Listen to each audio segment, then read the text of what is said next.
स्वागत है आप सभी का पर्यावरण पार्ट 4 सीरीज में। तो इस वीडियो को शुरू करते हैं।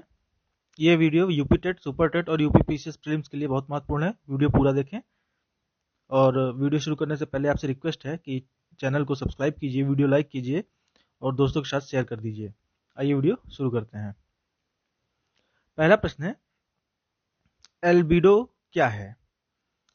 ऑप्शन ए, पौधों द्वारा अवशोषित जल की मात्रा। ऑप्शन बी, पौधों द्वारा अवशोषित प्रकाश की मात्रा। ऑप्शन सी, पृथ्वी द्वारा अवशोषित प्रकाश की मात्रा। ऑप्शन डी, पृथ्वी द्वारा प्रकाश को परावर्तित करने की क्षमता। तो यहाँ पर आपका सही उत्तर होगा ऑप्शन डी। पृथ्वी जो प्रकाश को परावर्तित कर देती है उसे एल्बिडो बोलते हैं। पृथ्वी द्वारा प्रकाश को परावर्तित करने की क्षमता को एल्बिडो कहते हैं। बर्फ का एल्बिडो 80% है, बालू का एल्बिडो 20% है, 20 से 30%, और जंगल का एल्बिडो 5 से 10% है। मतलब बर्फ जो है सबसे ज्यादा प्रकाश को परावर्तित करता है, बालू उससे कम और जंगल सबसे कम। अगला प्रश्न है, पृथ्वी पर आपतित कुल सौर विकिरण का कितना प्रतिशत जल के वाष्पीकरण में खर्च होता है? तो जो सूरज से पृथ्वी पर विकिरण आता है वो कितने प्रतिशत खर्च होता है जल के वाष्पीकरण में? तो यहाँ पर सही उत्तर है 84%, 84%।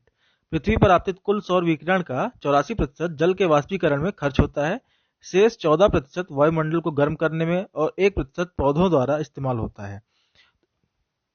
तो पृथ्वी पर जो भी सौर विकिरण आता है उसका 84% जल के वाष्पीकरण में, शेष जो 16% बचा हुआ है वो उसमें से 14% वायुमंडल को गर्म करने में और 1% पौधों द्वारा इस्तेमाल होता है। बाकी जो है वो अन्य विस्तृत हो जाता है, अन्य कार्यों में लग जाता है। अगला प्रश्न है, पृथ्वी पर जीवन के लिए सर्वाधिक आवश्यक कारक है मृदा, जल, सूर्य का प्रकाश, वायु। तो यहाँ पर ये सारे ही तत्व तो आवश्यक हैं, लेकिन सबसे ज्यादा आवश्यक है सूर्य का प्रकाश। बिना सूर्य के प्रकाश के पृथ्वी पर जीवन संभव न हो पाता। अगला प्रश्न है, पृथ्वी का एल्बिडो कितना है? 83%, 12%, 5%, 50%। तो पृथ्वी का एल्बिडो है ऑप्शन बी 12%। पृथ्वी पर गिरे कुल दृश्य वर्ण क्रम का जो 83% है वो अवशोषित हो जाता है, 12% परावर्तित और शेष 5% ट्रांसमिट हो जाता है। तो हम जानते हैं कि एल्बिडो क्या है, जो परावर्तित करने की क्षमता है वो है एल्बिडो। तो 12% परावर्तित हो रहा है, इसलिए पृथ्वी का एल्बिडो कितना हो जाएगा? 12%।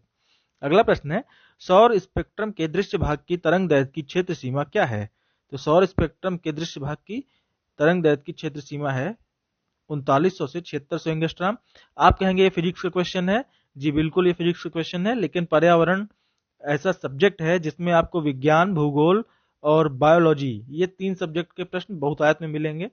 तो हैरान ना होइएगा अगर मैं आगे आपको एक ऐसा वीडियो बना के दूं जिसमें सिर्फ और सिर्फ विज्ञान के प्रश्न हो। ठीक है, वो वास्तव में पर्यावरण का ही प्रश्न है। और अब तो यूपी टेट में पर्यावरण में संविधान भी पूछा जाने लगा है, तो मैं संविधान पर भी कुछ क्वेश्चंस लेकर के आऊंगा जो पर्यावरण के नाम से ही होंगे। ठीक है, तो इसलिए आप ये ना सोचिएगा कि ये सिलेबस से हट के, मुझे पता है सिलेबस में क्या आता है और इसलिए मैं आपको केवल सिलेबस से डेडिकेटेड प्रश्न ही देता हूं। अगला प्रश्न है, सुबह सूर्य के प्रकाश का कितना प्रतिशत भाग परावर्तित हो जाता है? तो प्रातः काल में सूर्य के प्रकाश का 42% भाग परावर्तित हो जाता है। सही उत्तर है 42%। इन 42% में 33% भाग बादलों द्वारा और 9% धूलकण द्वारा परावर्तित होता है। अगला प्रश्न है, सूर्य के प्रकाश का कितना प्रतिशत भाग ओजोन द्वारा अवशोषित हो जाता है? Option A 2%, option B 13%, option C 10%, option D NOTA. तो यहाँ पर सही उत्तर है 10%। अगला प्रश्न है, सूर्य के प्रकाश का कितना प्रतिशत धरती पर पहुंचता है? 20%, 48%, 74% और 5%। तो अभी अभी हमने पढ़ा कि 42% तो परावर्तित हो जाता है और 10% ओजोन अवशोषित कर लेती है। तो बचा कितना? बचा 48%।